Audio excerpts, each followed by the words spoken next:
Welcome to C4JR's podcast series, More Than Ink on Paper, implementing the Yazidi Survivors Law, where we platform relevant voices around the YSL, as it's known, which has too often also been referred to as ink on paper by some survivors of ISIS crimes to voice their doubts about the government's commitment to delivering long-awaited reparations guaranteed under the legislation.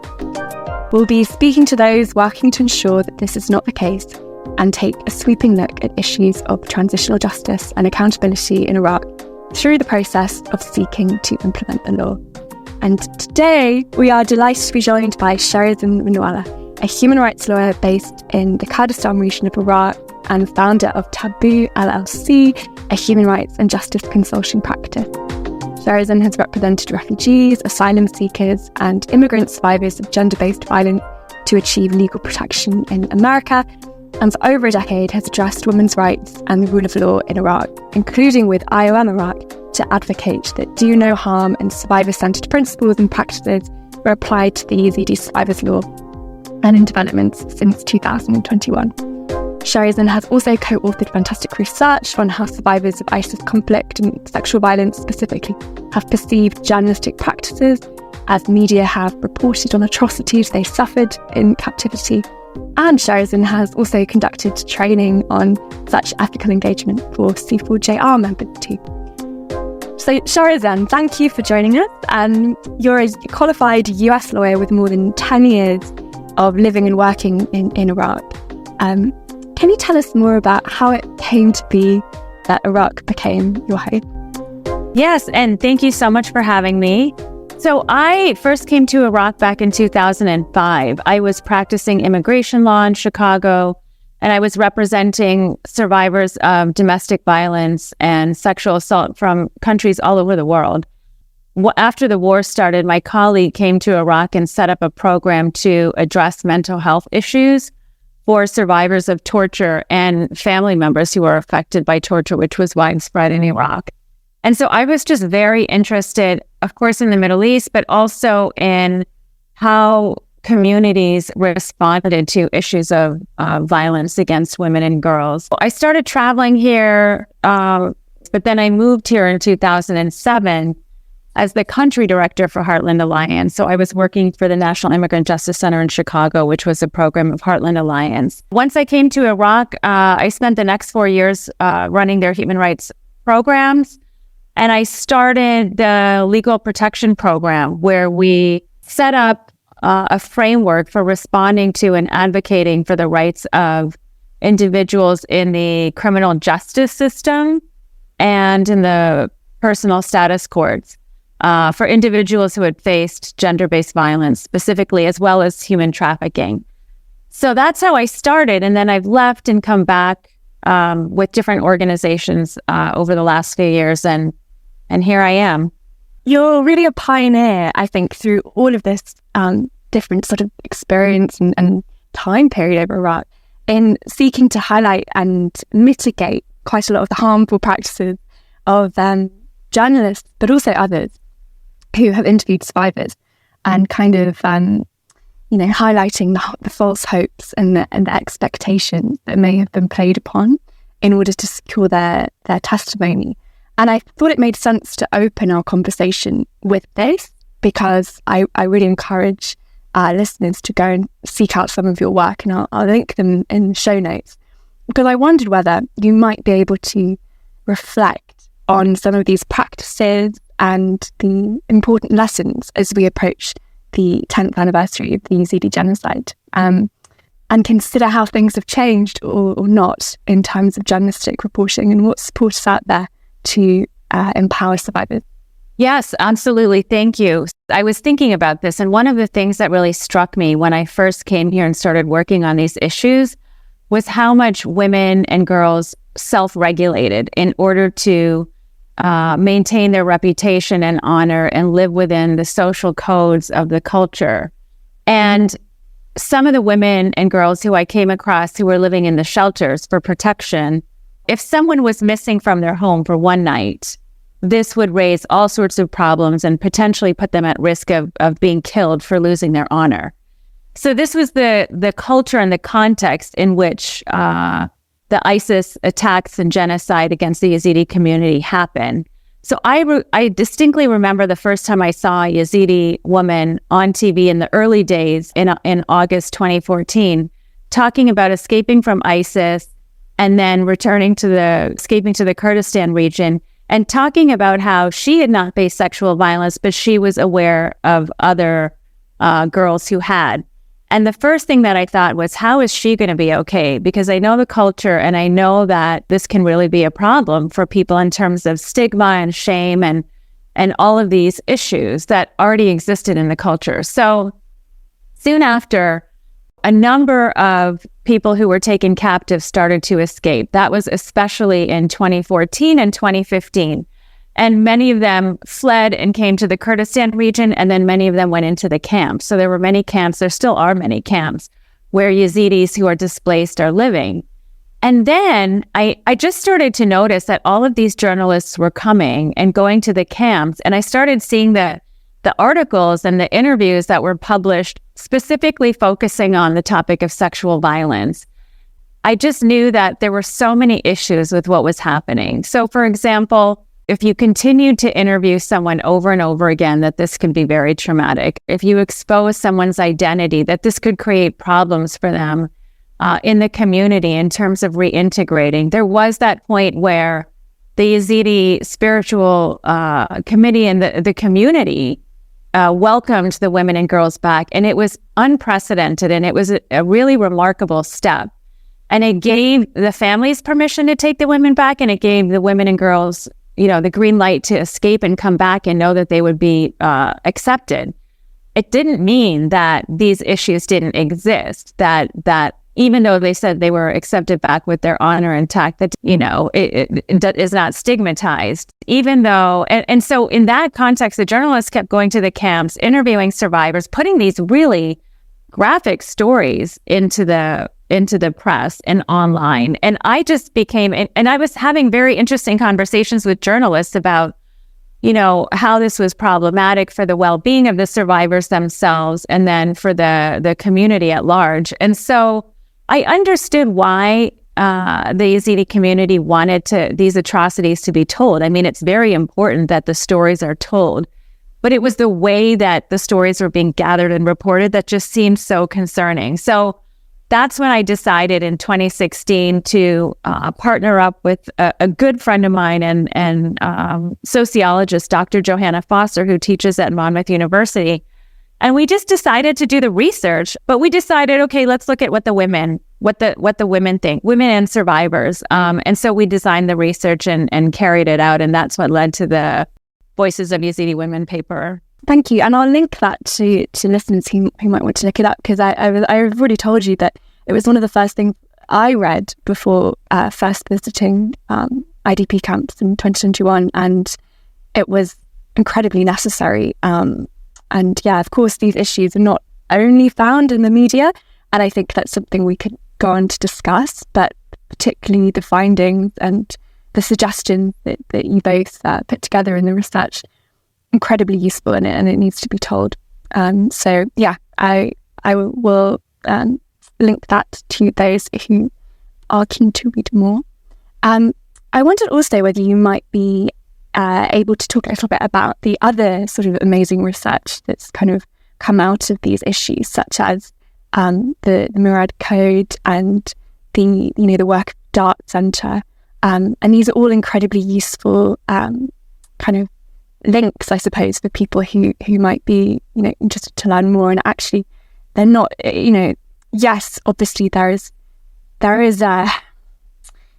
people who go and do this work or interact with survivors. They do have a responsibility and an obligation, but it's also important to explain these things in a less judgmental way. And I think that lots of this advice it's very thoughtful. So I wonder if you could perhaps explain to listeners a little bit more about those documents. Sure. And to your point, you're absolutely right that the issues that we identified with the media were definitely not restricted to that space. The NGOs were also engaging in concerning practices, and they do have clear guidance about do no harm and survivor-centered approaches.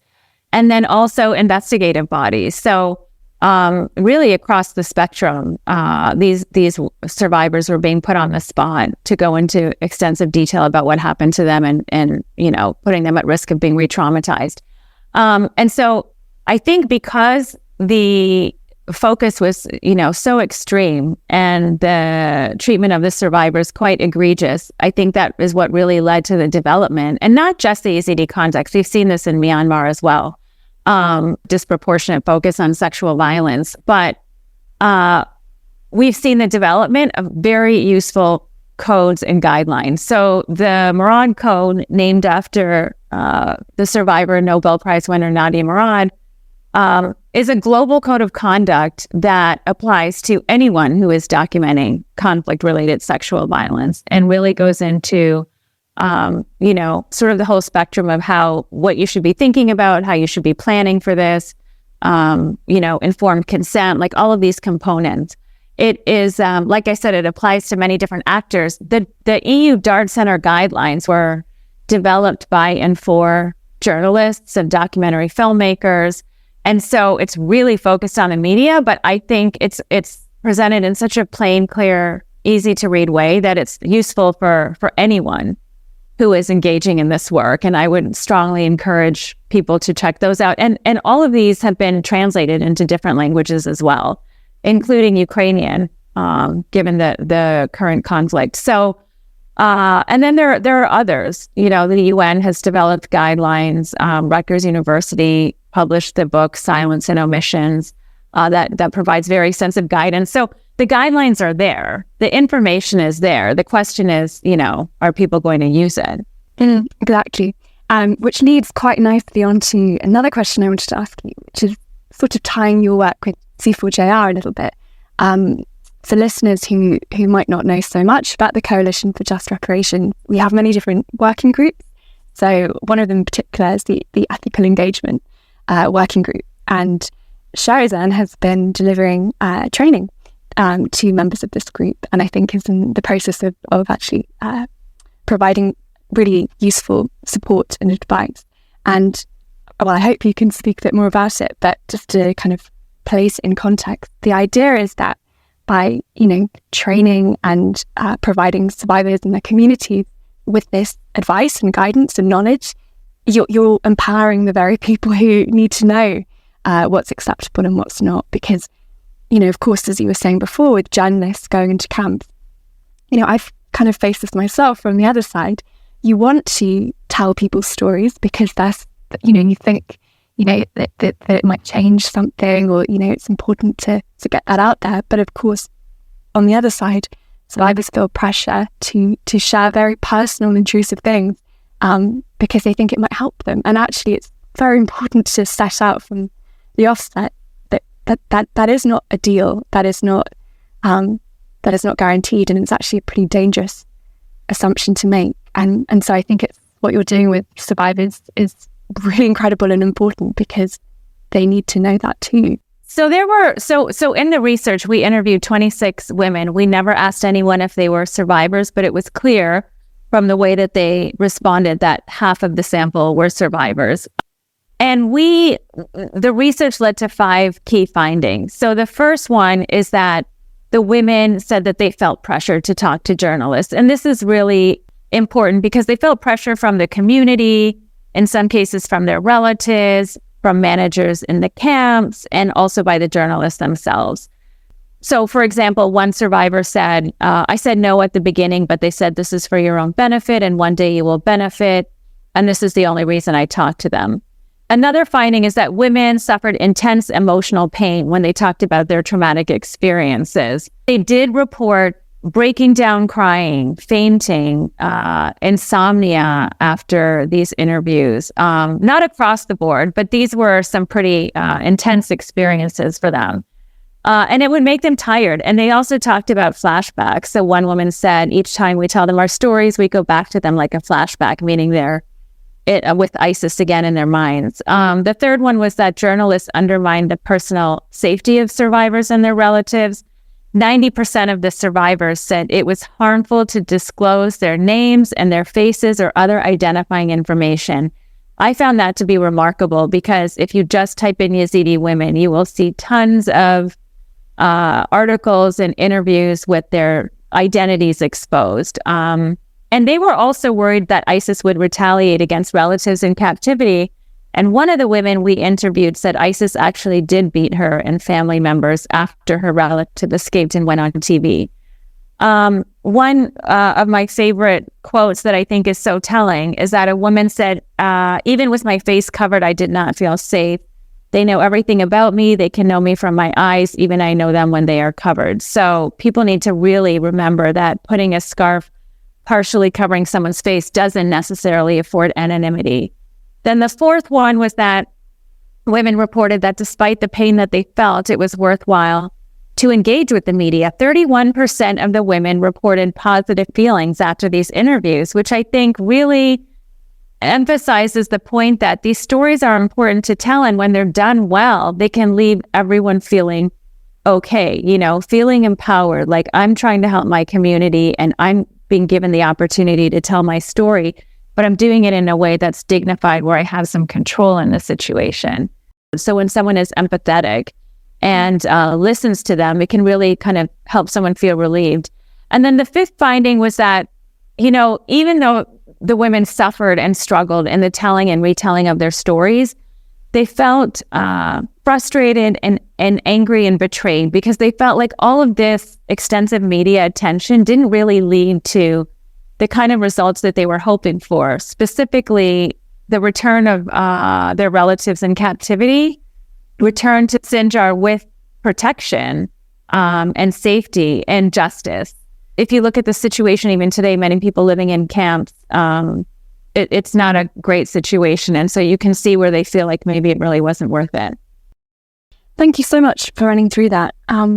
There's an amazing appendix also to the research, which, is also useful for the listeners who want to follow up on this. But it's interesting to me that this was published in 2019. No, 2018. Sorry.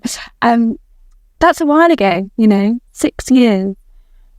Do you think things are getting better? I mean, I guess I'm, conscious that the 10th anniversary is coming up of the genocide, and, I'm imagining more stories, and, even we were talking about earlier local journalism as well. It's quite problematic on these issues still, although there has been definitely a concerted effort in terms of training and awareness, and people's faces are now being hidden more often. Social media is another issue, but in terms of local media, that's probably improving slowly. But yeah, I mean, what are your thoughts as we look ahead to the 10th anniversary? Do you think, are you more confident that these women's, stories are being more thoughtfully told? I think there has been change, because, there are people who are sensitive to these issues and who care about ethical storytelling. But I am concerned with the 10-year anniversary and all of the attention on this community that people will be, again, going for the sensational stories. One of the problems with the guidelines is that they have no teeth. So they're purely voluntary. And if people are unethical, there are no consequences. My view at this point, and actually I've thought this for some time, is that there has to be a multi-pronged approach. It's not just about focusing on the media and saying, oh, you need to do better. And it's not just about the journalists. There's editors, and there's all of these people, as you know better than me, behind the scenes, who also make important decisions. But the survivors need to be empowered to know what their rights are, to know how to advocate for themselves and others. The NGOs need to do their job in terms of advancing and protecting the rights of survivors. And so, you asked about the work with C4JR. Part of it is bringing those guidelines and the checklist that C4JR has already created to life. How do you take these and make them usable and applicable so everyone is kind of on board and aware and on notice that this is what survivors want to see happen? So I'm coming up with some recommendations for how survivors and how C4JR and NGOs can really assertively get the word out there that, this is what's okay and this is what's not okay. And keep trying to address this issue, but from different angles. Thank you. And yeah, I would just add to that, C4JR is very proud because it has these internal guidelines on ethical engagement with survivors, and a checklist for media involvement. And we try as hard as possible to, to make that clear and set sort of boundaries. But it's not uncommon to get messages, from journalists, trying to be connected with the survivor, or, it's a tricky situation to be in when you're trying to advocate on behalf of a community that it's very inappropriate to shout about, very personal issues. And even you were saying before, documentation by NGOs or, even legal documentation, very many problematic things can occur. So like you're saying, it seems pretty important to reiterate and encourage, survivors that they have agency and that they can say no to intrusive and inappropriate demands and kind of create the context in which that's more permissible. So perhaps you could share a little bit more about the ethical engagement training with C4JR and general guidance and how to encourage. No, thank you. It's still actually under development. So I'm putting it all together right now. But I did have a consultation recently with survivors, and I've had several consultations with survivors since the Voices paper was published.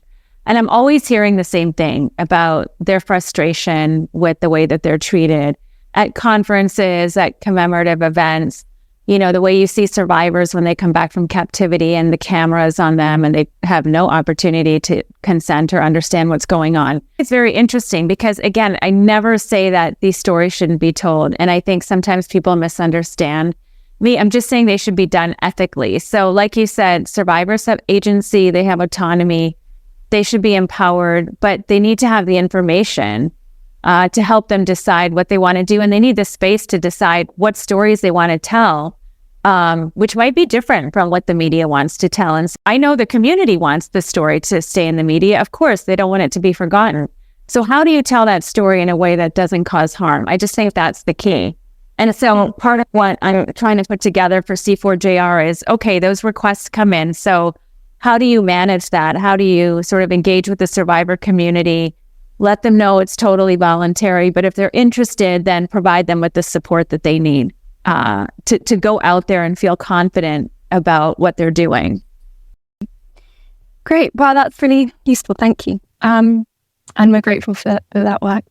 And I think if it's okay, we can move on to talk a little bit more specifically about the Yazidi Survivors Law, which you've also been very much involved in. I have a few questions on how the YSL has developed over recent years.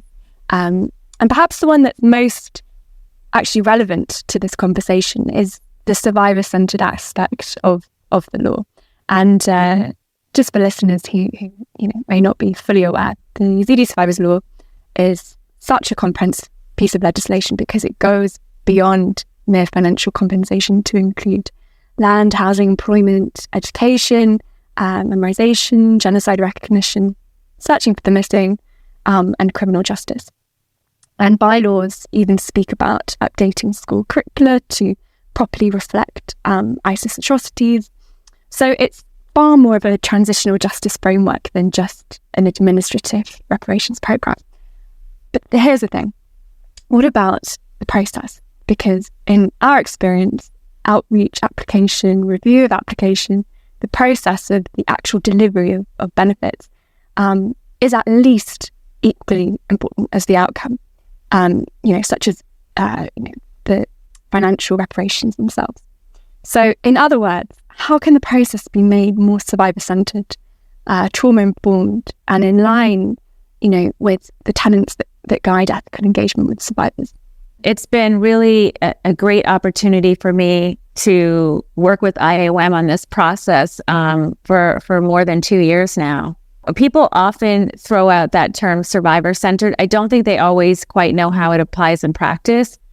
In the context of applying for reparations, there are several components that I think are really critical to emphasize. One is that the decision to apply, the decision about what information to provide or what evidence to submit, it all really needs to be with the survivor. They may or may not feel comfortable providing certain information, and it may affect their application, but they need to know all of that information to help them make an informed decision. Reparations in this context really need to be accessible. They need to be prompt. They need to not burden the survivors. These are all really key aspects of a survivor-centered approach to reparations to sexual violence. And that's why an administrative program allows for a survivor-centered approach, because all of those conditions can be met, in addition to a very important element, which is confidentiality and do no harm. So a lot of these elements were in the design of the YSL and the bylaws, but then that changed later when the requirement was added, the extra legal requirement that all survivors go through the criminal investigation process as the precondition of qualifying for reparations. And that really took things in a different direction. And I was going to ask whether this new extra legal requirement, how badly has that contaminated the application and review process, in the sense that despite consistent efforts by civil society actors and, international organizations, C4JR, all of our members, were by and large mostly for removing this requirement, it doesn't look very likely that that will happen. And so can we still speak of the Yazidi Survivors Law as an advanced and groundbreaking law with this quite burdensome criminal complaint aspect on survivors? Your initial question, how important is the process relative to the outcome? I think they are both equally important. And I think by adding this, so let me just say this, this is a routine way that things are done in Iraq. So the way that the law is currently being applied is consistent with sort of the bureaucratic and investigatory procedures that exist, for example, under Law 20, compensation for housing, land, and property. What we were hoping for was a departure from the norm to make this survivor-centered. But I can see how, such a significant change like that is challenging. And maybe we were, I don't know if we were unrealistic in thinking that could happen. I mean, initially, the directorate had endorsed it. The people who had drafted the law and the bylaws agreed that it shouldn't be included. But I think once it started being implemented, people reverted back to what they're familiar with. And there's this feeling that by going through that investigation process, this is sort of another buffer to confirm that someone is really a survivor. So it shares some of the burden with the committee in the decision-making process. But what it's done is it's shifted the burden also to the survivor. So initially, survivors should have been able to apply remotely using the online portal. And that was really included also for survivors outside of Iraq who shouldn't have to travel back to the country to go through this process. But once the criminal investigation requirement was put in place, it meant that everyone had to be physically present in Iraq and then had to go back to their place of origin where they were originally abducted and separated from their families and start file the criminal complaint with the police, and then go through that process before their application for reparations would be considered. So that's quite burdensome because now you're adding additional interviews, you're adding a lot of travel. It's expensive, it's emotionally difficult. People have to go not only to their place of origin, but Mosul, where many were held in captivity. So now you're talking about a system that this is looking less and less survivor-centered and more burdensome for those who have endured incredibly traumatic experiences already. So you can imagine how difficult that is for people to then go through that process again at their own expense. And often without significant, I know that there's an active civil society, but I don't think that I have really seen organizations sort of take survivors and represent them from the beginning, from the time of the application all the way through the process supporting them with transportation, being present when they're being interviewed, full representation. I just think that they don't have the resources and they don't have the funding to provide that level of support. So survivors are largely on their own once they go out there and start going through this process. That's such a good point. And I've spoken to a few members of C4JR actually, who provide legal advice. And they're saying how very often they have to use other programs such as, emergency cash assistance programs, which come from a completely different funding stream, to support them to now travel back to areas of origin, or, obviously the directorate, is in Nineveh. And so you have this quite burdensome process, like you're saying, and C4JR has been, being engaged in conversations about, opening, offices in areas where survivors are based, and for various reasons that's not happening at the moment. So clearly the whole process could be improved a lot. And you mentioned also about survivors returning in order to apply, and that's also something that C4JR has been kind of looking into more recently, kind of having a few consultations with members abroad, because although well over 1,000 survivors are now receiving reparations in Iraq, which is brilliant. And there is the sense that, it's quite unclear precisely the numbers of eligible survivors that are still to apply or receive support. That's one of the problems. But there is definitely, there are definitely many more survivors abroad, specifically in Germany, and also we know many in Canada and Australia who haven't yet applied and are eligible, and yet the process of helping them to apply it's just really complicated, and there are cases and examples of people flying back from Canada in order to get this sorted, and you just think that things aren't particularly aligning in terms of all the different support that's out there from different organisations, which is all a long-winded way of saying everything you said there makes total sense on the ground, and there's a lot more. It's not just the investigation process. Like Iraqi government organizations tend to operate in person. So procedures are generally not done online. So if you want to pick up your letter from the genocide office in Duhok, you have to go in person. If you come from abroad, you probably need to give yourself a minimum of 2 months in country to get everything done. So not everyone can afford the ticket or the time that it takes to do that. Yeah, thank you very much. And in light of all of that, and considering what we've discussed today, I wonder, looking forward to the continued implementation of the Yazidi Survivors Law, what you think civil society, actors, activists, government should really be focusing on and working towards as we continue to support this process, particularly in light of everything you've spoken so importantly, eloquently about ethical engagement and keeping survivors at the very centre of what is obviously a very complex and traumatic process too. I mean, I think the survivors need to be at the center of the process, their needs and their concerns, and they need to be treated with dignity and respect.